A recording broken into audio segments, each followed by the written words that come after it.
Olá pessoal, hoje eu vim com mais um resumo e o livro de hoje é Revertendo Situações Sem Esperança, do Kenneth E. Hagin. Vamos lá. Capítulo 1. Em que você pode crer? Pensamos que as coisas são impossíveis, mas para Deus nada é impossível. Se você conseguir acreditar nisso, o impossível pode acontecer em sua vida. Foi isso que Jesus disse ao homem que levou o filho para ser curado de uma espécie de feitiçaria. Às vezes ele caía na água ou no fogo. Seu pai tinha uma certa ideia do que Jesus podia fazer. Ele disse: "Se tu podes fazer alguma coisa, tenha compaixão de nós e ajuda-nos." Marcos 9:22. É aí que muitas pessoas se enganam, pois estão com a mente focada na pergunta: o que você pode fazer para me ajudar? Mas essa não é a questão principal. A questão principal é: em que você pode crer? Para quem tudo é possível? Para a pessoa que crê. Então diga em voz alta: eu creio. Costumamos analisar as situações e dizer, isso é impossível. Olhamos para as circunstâncias e dizemos, é impossível. Mas glória a Deus, não existe impossibilidade. Não importa o que seja, não importa o quanto a situação pareça sem esperança e desesperadora. As pessoas costumam dizer, precisamos focar nas possibilidades. Na maior parte do tempo, somos focados na impossibilidade.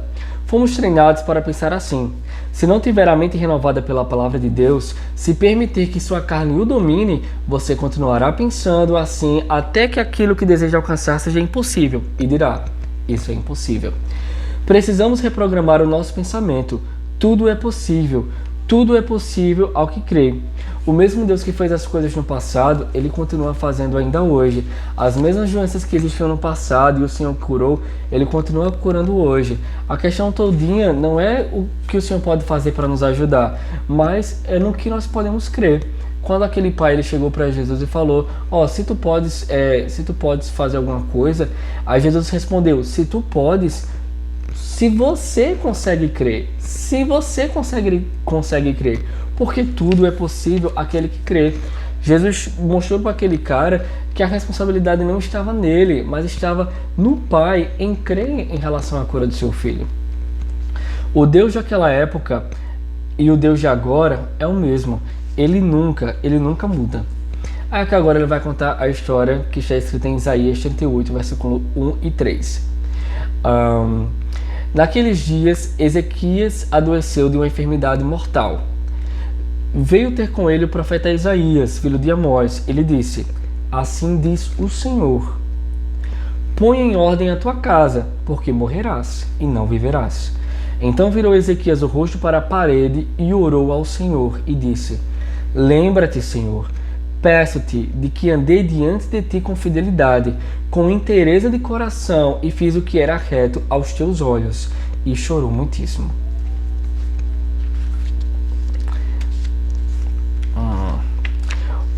A Bíblia nos diz exatamente o que Ezequiel fez, o que Ezequias fez. Então virou Ezequias o rosto para a parede e orou ao Senhor.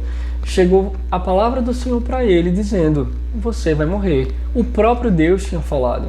Então nesse momento ele não foi procurar um profeta para resolver a situação dele, ele não foi tentar fazer nenhum arrumadinho, mas ele virou o rosto para a parede e orou ao Senhor.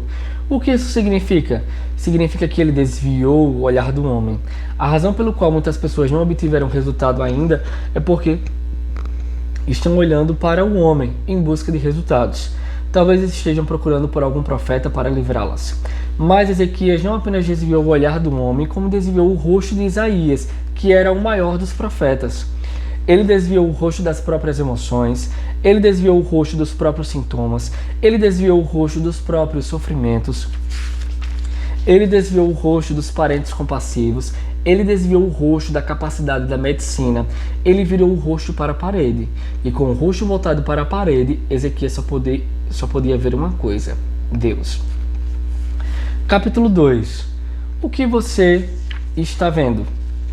E aqui, ele vai começar a falar que teve um pregador muito famoso que viveu no século XVIII, que quando ele foi chegar, antes de ele chegar no local, tem muitas pessoas esperando para conversar com ele, para falar, mas ele ficava um tempo ali, o navio já tinha parado, ele ficava apenas ali olhando para as ondas, olhando para o céu, e certa vez uma pessoa perguntou para ele, o que você está o que você está olhando tanto? Aí ele falou, eu estou olhando para Deus. Eu não estou olhando para baixo, eu estou olhando para o alto. Cristo ainda é o refúgio. Ele é o nosso refúgio. Você está olhando para onde? Né? Esse é o título aqui do capítulo. Você está olhando para as impossibilidades, você está olhando para os problemas, ou como aquilo é impossível, ou como aquilo é difícil para você realizar, ou você está com seu olhar direcionado para a palavra. Você pode olhar para baixo, reclamar, repetir palavras de incredulidade e falar sobre o quanto as coisas estão ficando ruins, mas o que eu vou dizer é quanto as coisas vão ficar boas e vão ficar melhores. Do que adianta, por exemplo, você está passando por uma situação muito difícil e ficar falando sobre isso o tempo todo. Ao invés de declarar aquilo que você vê no natural, declara o que você vê através da palavra. Declara aquela situação mudada, aquela situação transformada, porque o Senhor, Ele é especialista em pegar uma situação que não tem mais jeito e reverter todo o quadro. Como, por exemplo, Davi em Ziclag. É um outro exemplo do Antigo Testamento de um homem que voltou o rosto para a parede. Os bens de Davi tinham virado cinzas, seus entes queridos haviam sido levados cativos e seus seguidores, que eram tão famosos pela sua lealdade, estavam prontos para apedrejá-lo. Mas graças a Deus, Davi voltou o seu rosto para a parede. Em 1 Samuel 30, versículo 6 diz: Porém Davi se reanimou no Senhor seu Deus. Isso significa que ele virou o rosto para a parede. Ele não viu nada a não ser Deus. O resultado foi uma grande vitória para Davi, que trouxe seus entes queridos de volta e ainda lhe deu um grande despojo de guerra. Capítulo 3. Apresente a sua causa. Eu mesmo, sou o que apago as tuas transgressões por amor de mim, e dos teus pecados eu não me lembro. Desperta minha memória, entremos juntos em juízo, apresenta as tuas razões, para que possas justificar-te. Isaías 43, versículo 25 a 26. E aqui ele vai falar, né, sobre como o Isaquias, né? Qual é o nome do rapaz aqui? É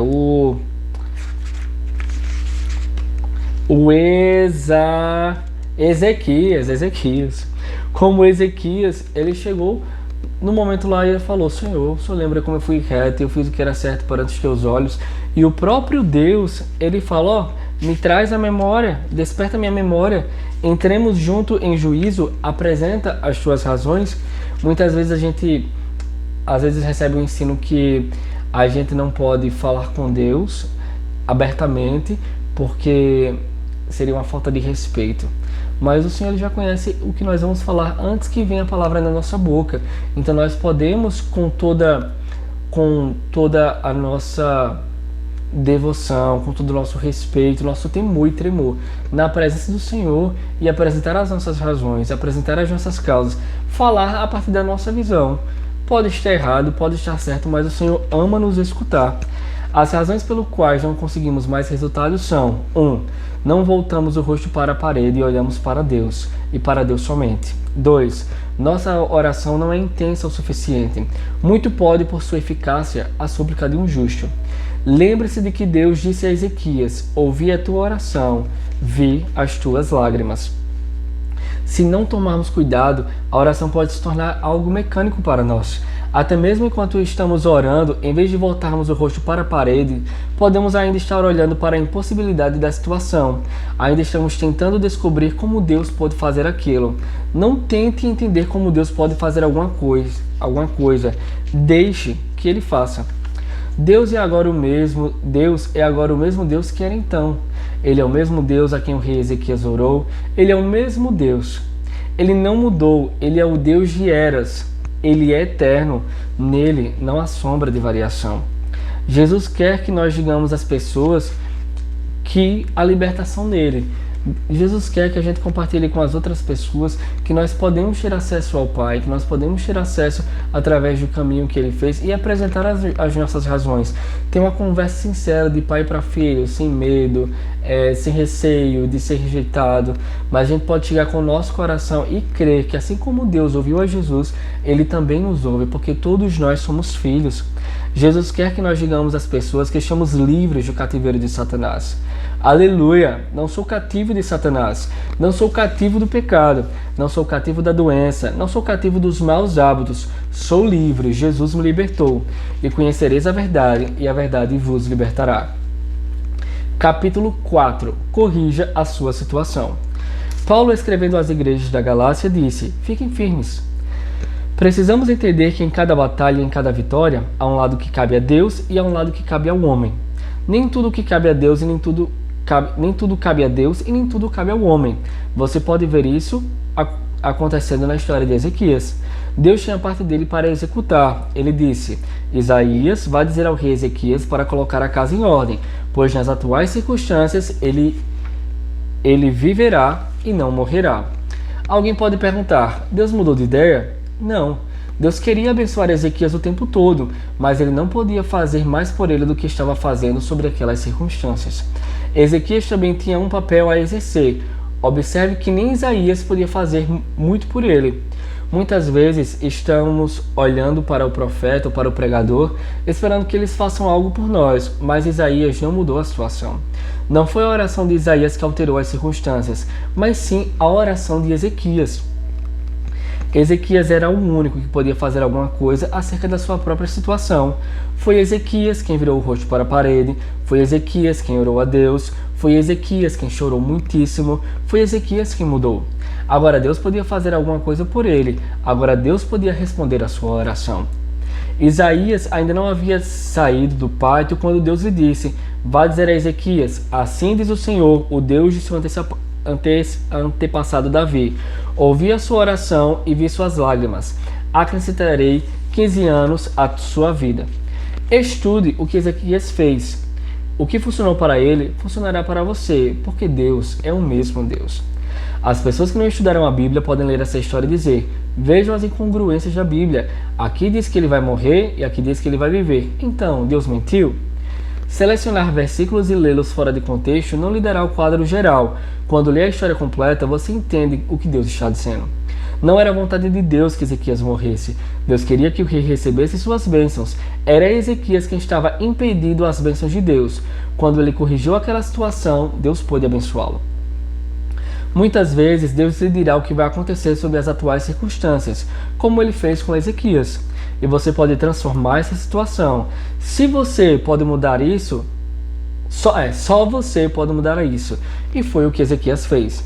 Muitas vezes procuramos outra pessoa para fazer as coisas por nós. Ao ensinar sobre fé, mencionamos o fato de que às vezes podemos carregar cristãos bebês na sua fé, mas você só pode fazer isso por um tempo.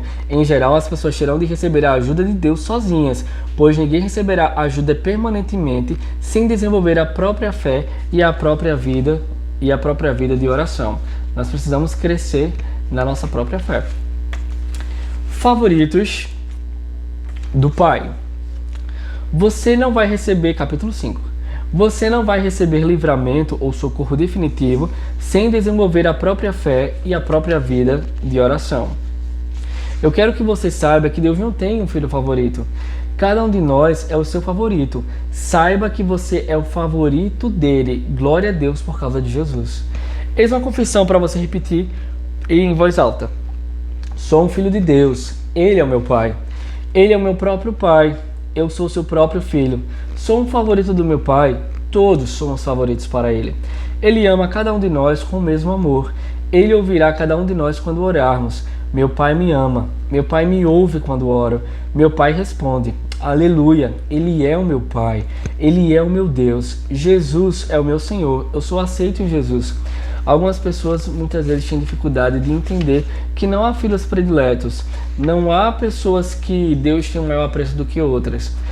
Muitas vezes o que acontece é que aquela pessoa que a gente acha que é a favorita de Deus, que Deus responde às orações daquela pessoa, ela investe mais tempo na oração, na comunhão, na leitura da palavra, nas práticas espirituais.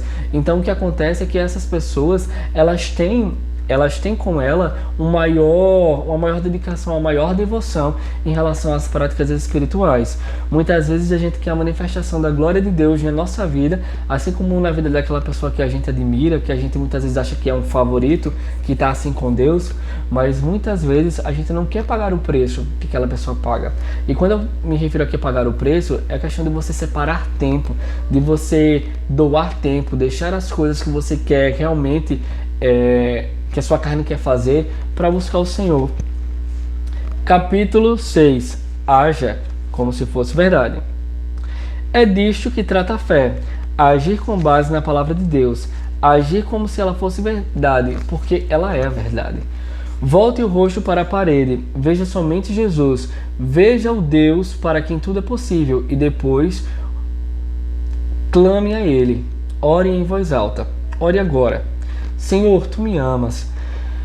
Obrigado pelo Teu grande amor. Obrigado pelo grande plano de redenção que Tu planejaste, querido Pai, e enviaste o Senhor Jesus para consumar. Obrigado, querido Pai, porque Jesus não apenas levou nossos pecados e carregou nossas iniquidades, mas também está escrito que Ele levou nossas enfermidades e carregou nossas doenças. E o que Ele levou, nós não precisamos levar. E porque Ele os levou, estamos livres. Nós agradecemos a Ti por isso hoje. E com base na Tua preciosa, santa e eterna palavra, eu recebo minha cura hoje. Eu creio na Tua palavra. Eu me aproprio da Tua palavra, reivindico essa palavra. Eu tomo essa palavra como minha, porque ela pertence a mim. Tu não tens favoritos. Nós somos todos Teus filhos. Bendito seja o nome do Senhor. Eu creio que recebo a cura hoje para o meu corpo físico, do topo da cabeça até a sola do pé. Obrigado, Senhor Jesus. Eu viro o meu rosto para a parede, eu desvio o meu rosto do homem, eu desvio o meu olhar de todos os sintomas, eu desvio o meu olhar de todo o sofrimento, eu desvio o meu olhar de tudo que me diz que não é assim. Olho somente para Ti. Tu és o eterno, Tu declaraste que isso é a verdade. Tua palavra é a verdade e eu a recebo agora mesmo. Eu agradeço pela minha cura hoje, ó Senhor. Eu agradeço pela vida do próprio Deus que está em mim e que está sendo manifestado em mim neste instante, em nome do Senhor Jesus Cristo de Nazaré. Nós clamamos a Ti, Tu nos ouviste, Tu nos ouves, nós nos apropriamos da Tua palavra. Para sempre, ó Senhor, a Tua palavra está estabelecida no céu. Nós nos apropriamos da Tua palavra hoje, em nome do Senhor Jesus Cristo. Nós agradecemos a Ti hoje, nós Te louvamos neste dia, nós Te adoramos neste dia, nós magnificamos o nome do Senhor para sempre. Ó Senhor, a Tua palavra está estabelecida no céu. Bendito seja o nome do Senhor. Glória, reverência e honra sejam a Ele, hoje e para todo sempre. Jesus é o nome do Senhor. Aleluia. E ele acaba aqui com essa oração. E uma coisa bem interessante que ele fala nesse capítulo é a gente ter aquela consciência. Se a palavra de Deus ela fala algo a meu respeito, se ela me ordena a fazer alguma coisa, eu vou praticar e eu sei que eu verei o resultado, porque a palavra de Deus é a verdade. Nós precisamos agir de acordo de acordo com a palavra de Deus, baseado na palavra de Deus, sabendo que é a verdade. E se a gente faz, vai acontecer. E se a gente obedece, vai acontecer. Porque o Senhor, como está escrito, Ele é fiel à sua palavra. Ele é fiel à sua palavra e Ele zela pela sua palavra para que ela venha se cumprir. E Ele nunca falha. E é isso aí, ó. Tenha certeza de que com Deus há esperança para qualquer situação. Não existe nenhuma situação que seja irreversível, não existe nenhuma situação que não tenha jeito, porque qualquer situação que esteja perdida, que não tenha mais solução, quando o Senhor chega, Ele reverte todo o quadro.